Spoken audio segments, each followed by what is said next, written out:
Welcome to the Recruitment Leadership Podcast, hosted by Alison Humphries.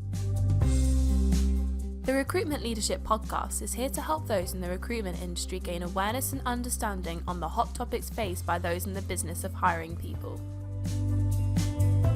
In each episode, Alison Humphries is joined by a fellow expert to offer professional knowledge, insight and advice on the biggest subjects affecting recruitment businesses. It's the podcast to listen to for recruitment business frontrunners seeking expert information from industry-leading advisors. Welcome to the Recruitment Leadership Podcast.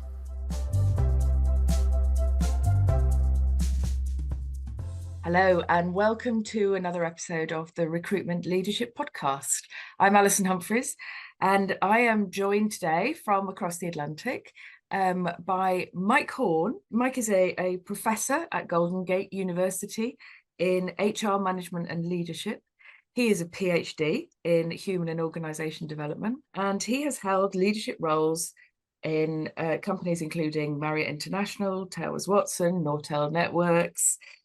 He now works as an executive coach. I think that's a fair way to describe you, an organisational development expert. Mike, is that a fair description? That's it, Alison. That's perfect. Thank you. What a list of achievements. Absolutely so impressive.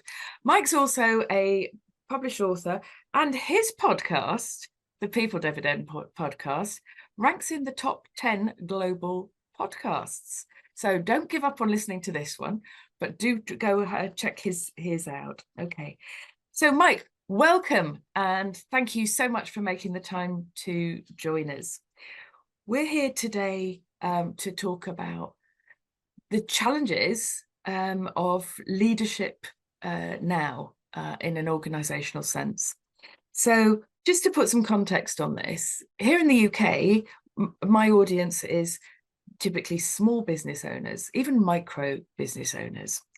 And from the activity on my WhatsApp groups, I can see that a lot of them are feeling totally overwhelmed, not just by regulation and tax, but also by the expectations of their staff, the expectations of their customer base, and they're just wondering how they can do it all.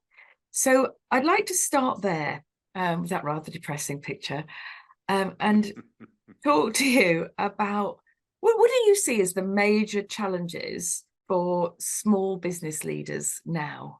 Well, it's a great question. And there are a lot of similarities, I think, between small business owners, people who are managing a shop of 1 to 5 people, maybe up to 25 people, and the folks with whom I work who are in the C-suite or they're aspiring to the C-suite.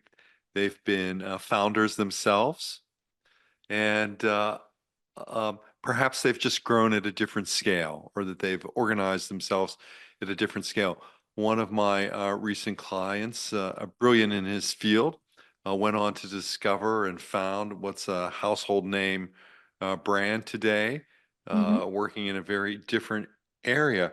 I think you have to have, as a small business owner, as someone who is rising, is you've got to have a way that you think you make a difference, that you add value to the world.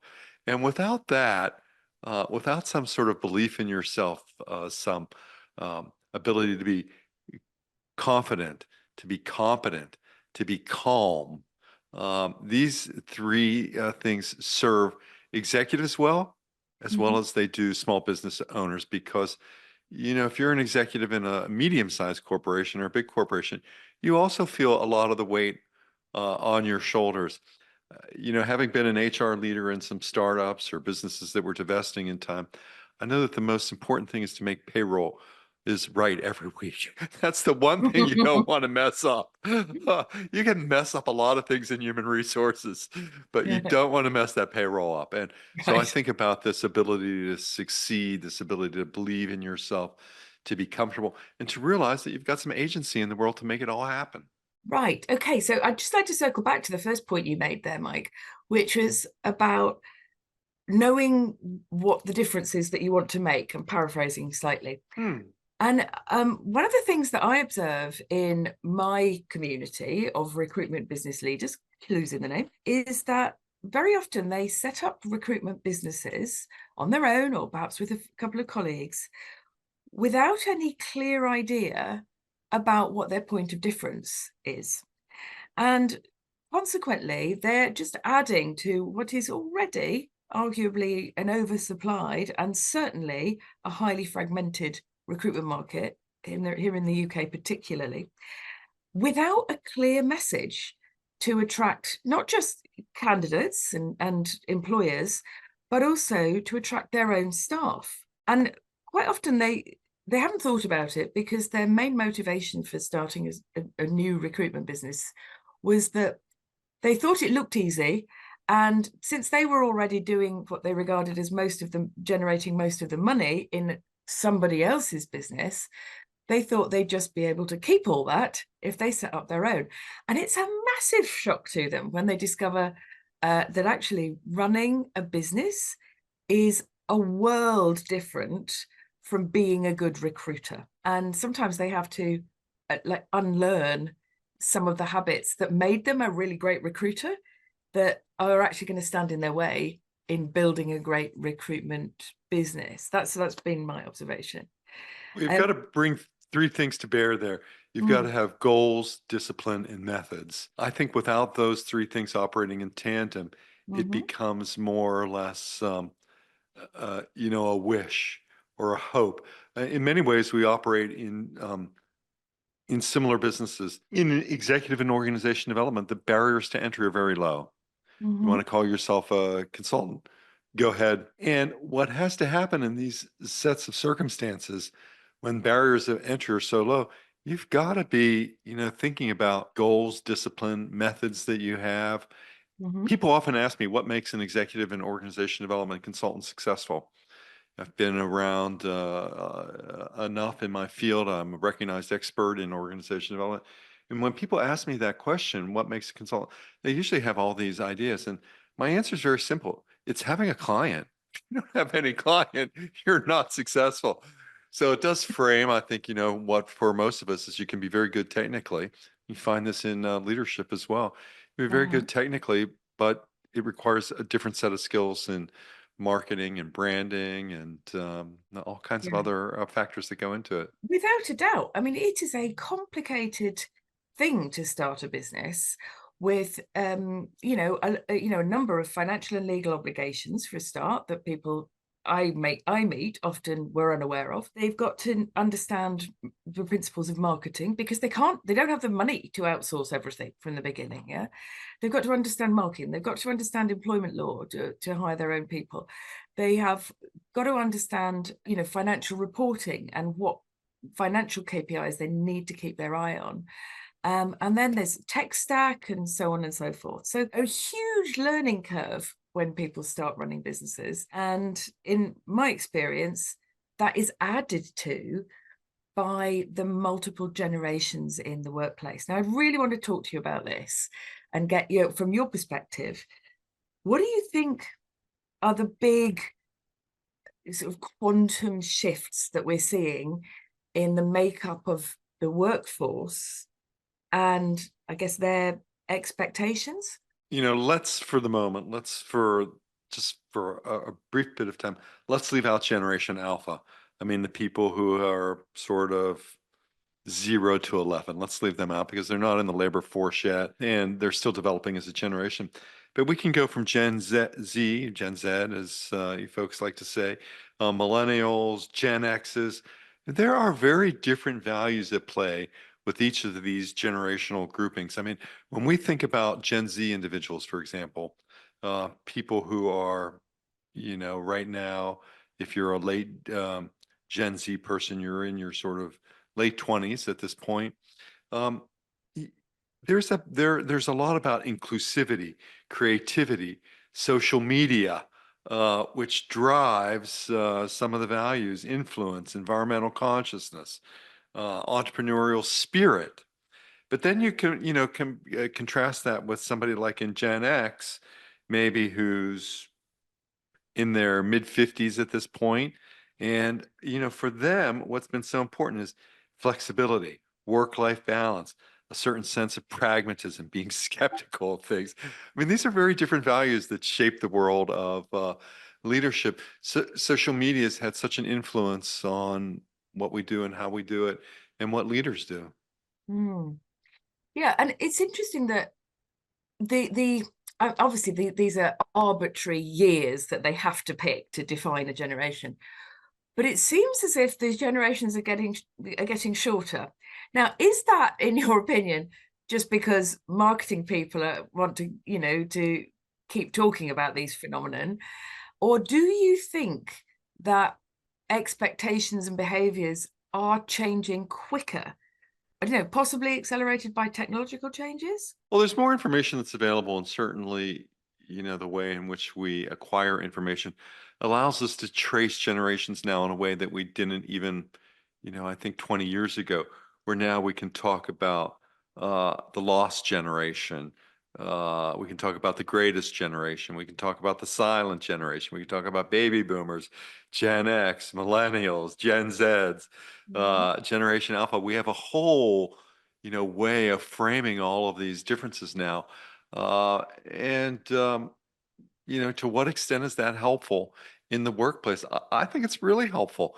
I mean, when you've got 5 generations of people in the workplace, it's a lot to manage. I've consulted for some of the big, they call them casual dining industry, Red Lobster, Olive Garden, think that sort of stuff. I've consulted at Office Depot, those big sort of warehouse companies, and these have been, consultations around diversity in the workplace based on generations. It's for real, and what you do with it, I think, in large measure depends on who you are as a leader. So I talk to a lot of people who are Generation X, and they are Yeah, that makes sense. They're between 45 and 60 maybe business at this owners, point. aren't they? They're in the leadership positions in most organizations. Yeah, exactly. Yeah. And one of their typical frustrations is that they just don't feel they're speaking the same language anymore to people in Generation Z, and more so than millennials. And in particular, they feel that the younger people in their workforces just don't prioritize work in the same way. Is that, again, is that your experience? And how can a leader adapt their behavior to work with that if it's true? Well, you have to think about, I think, Gen X leaders as being very independent and resourceful, and the reason is because they really span the bridge, the transition from the traditional era to the digital era. So Mm-hmm. just as we see these shifts, as we had the efficiency economy, and that led to one style of management, then we had the customer service style of management, which led this now in the digital and the AI world of leadership makes for some very different things that managers need to do. And perhaps these shifts will find more for the kind of leadership that values creativity, the ability to harness social media, than you might find from someone as a Gen X leader. So it's navigating through these differences, being able to have conversations with them and about leveraging those to create inclusion. Everybody wants to feel included at work. Mm-hmm. I think what I tell all of my clients is that the greatest way to create inclusion is to use some very old technology, and that is to say hello to people.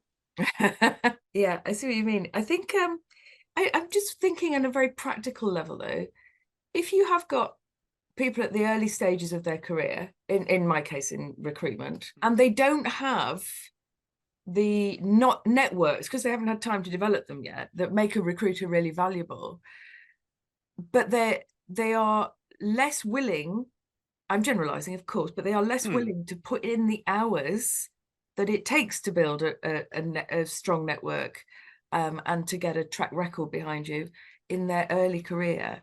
What would your advice to people who find themselves leading those, experiencing those behaviors from their staff? What would you Well, I say? don't think those people will be leading for very long. I mean, I think that what is true about building a successful business, building a successful organization. If you come from a big company mentality, it's, you've got to spend money to make money. If you come from an entrepreneurial business, there's another rule of thumb is, don't spend until you have revenues. Mm-hmm. So I think about, what it takes to get someone to pay you. And I think that there are ways that people do that in every generation that is somewhat different. But I think what we know is that it's building a long-term network that offers viability, and it's sticking to what you're good at. And most people end up being experimental, and that's certainly what you want to do early in career. And you also want to find out what you're good at and do it over and over and over and over again. Mm. Yeah, and I couldn't agree more about the importance of building networks. And I don't know if there's any studies out on this, but actually meeting people in real life as opposed to on a screen is still, seems to me, to bring better results. There is a serendipity that happens when you meet people in real life. You discover so much more about them. And that creates a real relationship in a way that, a sort of functional Zoom call just can't. But Most of I my don't clients, think most of my work, coaching work, I just want to add to your point before, sorry for interrupting, but just want to add to your point. Most of my coaching clients I meet via Zoom, via some electronically mediated technology. I always build in at the start of every contract, I'd like to have a couple meetings in person. I think it just makes a huge difference. And I'm dealing with, some very busy executives who sometimes are still shy about coaching and don't want a lot of people to know that they're being have a coach. Yeah. So, but Yes. having this Yes. ability to connect with people, at a time and location, I don't know. I think we still like to smell each other in some ways. Yes, even if it's a subconscious sniff that we're taking. Yeah. Yeah. I couldn't agree more with you. I think that whatever your business is, the network that you create in that in recruitment, the network is your livelihood, isn't it? It is what's going to enable you to become a more effective and efficient recruiter in future, because you won't have to start everything from scratch. And there's been a section of the workforce in this industry who typically have joined sort of since the beginning of COVID, who seem to think that, to understand that recruitment is about filling jobs. And actually, that's just a part of it. Building your network is what will enable you to get better at that and do it more enjoyably as well in the future. And yeah, the more you can do it face to face, as far as I'm, at least at the beginning of a relationship, good point, well made, then the better. So I there found are. that true in executive search too. I mean, dealing with executive search consultants, my role as a human resources executive when we're looking to bring in SVP talent, succession planning talent, Mhm. having that one-on-one relationship with someone in executive search can make a world of difference in terms of time to value, accelerating your search, knowing what candidates to bring into the mix. And as in many parts of the recruiting business, I mean, executive search is also a niche business for many people. Okay, so I'd like to just put another conundrum in front of you about building innovation and responsibility in your team. So this is often expressed to me as a frustration by people who set up recruitment businesses or who are leading them now, that they can't get people to take initiative, that they're waiting to be spoon-fed everything. And in discussion, it sort of it came clear to me that whereas even like my parents' generation would learn their skill set at the beginning of their career, and it would be pretty damn good for about 35 years. That window has just collapsed, hasn't it? And so there's various writers who claim that, in fact, your skill sets will have about 5 years validity now, and it's probably shortening because of AI. So I guess what I'm saying is that what we learned years ago is maybe not that useful anymore, and it's not going to be something that people can rely on. What would you say are the skills that leaders now need to focus on developing so that they can build brilliant communities and teams of capable people? Well, it's so interesting. So many dimensions to your line of inquiry, Allison, in thinking about what makes a business successful, what makes a team successful, and it's certainly the ability to innovate. Because without innovation, organizations cease to exist. So even in these 120-year brands, 125-year-old brands that we have some experience with, Mhm. innovation's always been key, because without innovation, organizations don't survive. It's the one thing all organizations have in common, is that they expire, they go out of business. So thinking about leadership and its role in innovation and learning curves, I think about myself when I search for a medical professional. I don't want to go to a really old doctor. I don't want to go to somebody who's 70 years old. I'd prefer to go to somebody who's in their 40s or 50s and seen enough but still has some future. When you get a PhD, they say you're not relevant 5 years later because your sort of knowledge is out of date. So all of these are factors in any career, and yet some people are able to maintain an ability to be fresh and to speak across generations and be the kind of boss that you'd be willing to do almost anything for. I Mhm. think that all goes out from an approach to life Mhm. that successful people, whether as small business owners or as executives in organizations, develop. And this is an ability to, one, get out of their seat, get out of your chair, get out of your perspective, and invite another person's perspective into your universe. This is the way that we learn. And I deal with a lot of men and women who are in their late 40s, very early 50s. They're very successful people.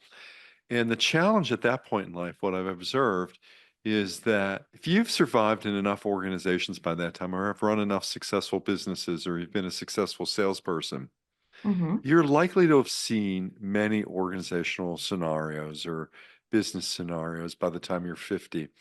And oftentimes, what would be efficient and what would be best is if you would just tell everyone around you to shut up and listen. Do it this way. You'd save a lot of time and money and expense. And Uh-huh. you'd probably be right, maybe. So I think this ability to stay curious, and your ability as you, if you really want to engage with people, and this is what I work on with many of my clients, is to be really skilled at feedback. And by feedback, what I mean is your ability to ask a question to someone so that you can learn more about them, you can discover who they are, and you can adjust. I don't mean manipulate, but you can adjust your style in order to help that person succeed and contribute to your mission. Mm. So I know that listeners to this podcast love something actionable that they can take away. Can you give us any practical suggestions about how they can keep learning and encourage this sort of questioning state of mind? Yes, I have three pieces of advice. The first I may have shared already, which is, one, to say hello. I think that's one of the most important ways.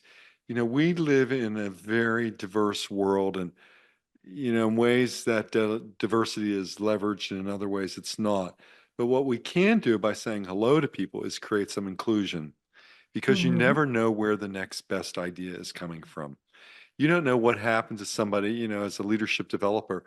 You don't know what happened to your employee 5 minutes before you saw them, or what's going to happen to them 10 minutes later. But you do have that moment with them to say hello, to listen, to learn, and hopefully to improve your business. So the second thing I'd say is to get out of your chair. And, Mhm. maybe I say that metaphorically, maybe it's an extension of the first axiom that I have, this thing about getting out of your chair, which means to develop your network, to see this wonderful world in which you get to exercise your ability to lead, and exercise your ability to be authentic and to bring others to greatness in your mission. This is the second key factor. And the third key factor in keeping this open mindedness, so you're saying hello, you're getting out of your chair. The third thing is you're working on your strengths. As somebody who works with a lot of engineers and scientists and technologists, and who in many ways approaches life as a problem to be solved, what I do know is that successful people focus on their strengths. We don't actually have enough people who do that because more people are focused on their deficiencies and not stepping into their potential. Okay, so Mike, for a small business leader, given that they can't pay a lot of other people to do the things that they're perhaps less good at, how, in practical terms, do you mean focus on your strengths? I think by focusing on your strengths, you can do that a lot of different ways as a small business owner. So, for example, let's take the recruiter.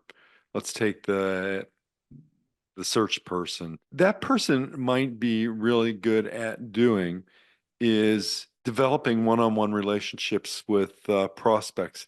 Mhm. Another person might be good at doing that with candidates. I mean, you have to figure out, and a third person might be good at doing it from setting up different processes. So you need someone who's going to give you some feedback. That's what a coach does. Mhm. You need someone in your court who can tell you this is good, and this is where this element of feedback comes in. This is where the element of stepping out of your chair comes involved. This is the art of, asking for help, asking hello. It's a very tricky thing for someone who's in a position of authority to do that, isn't it? To actually ask for help without feeling like, oh my God, my whole persona is going to crumble and I'll never be respected again. And people will start pointing at me and saying, why are you in that job? Many of my executive clients don't come to me on their own accord. They come to me because maybe the personnel committee of the board, the people committee of the board is upset with an executive's behavior, and they want some individual assessment or analysis, or the executive vice president, the chief human resources officer, the head of HR, the head of people, whatever, calls me and says, I've got an errant executive who needs help. Okay. So often, despite the fact that I'm working with people who are very successful, I mean, they've risen to the top of their field, they've risen to the top of organizational life, um, there are areas where they could be better. And having that perspective, that person who is willing to speak truth to power, who's willing to explore this for some improvement goals so that you can suffer a little less or be a little happier, I think it's all worthwhile. And isn't that what you want to do? And, as a small business owner, I mean, you want to be a little happier. Yeah, that's so true. You want to find a way that you feel that you are working in accordance with your values, that you're making progress, and that it's actually an enjoyable experience. And I just see people struggling to tick all those boxes at the And moment. I think with a lot of recruiters and people in that business, you often don't know what's going on below the surface because you see a lot of energy, you see a lot of good interpersonal skills, you see a lot of salespersonship, you see a lot of effervescence. At least that's what I've seen in the recruiters that have worked for me, the talent acquisition leaders who have worked for me, Mhm. is they're always presenting in many ways the best possible picture of the situation. Mm. And you really have to take a step back when you're managing, as I have. I mean, talent acquisition leaders or dealing with, lots of different search firms. Really have to take a step back in order to listen and find out what people are good at doing and see if you can hear their concerns.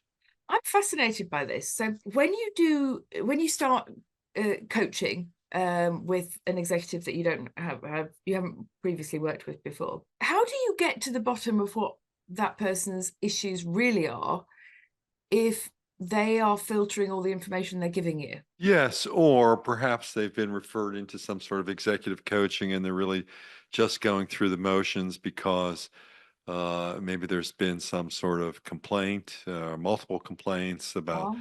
teamwork or effectiveness or other issues which are really aren't tolerable for long-term success. The clearest way is being clear that you have your client's best interests at heart. And that can be difficult to do, Mhm. particularly for successful people who have been referred into coaching by the board or Mhm. by the chief human resources officer. It can be threatening. And yet the noise by that time is usually so loud around them that some sort of intervention is necessary.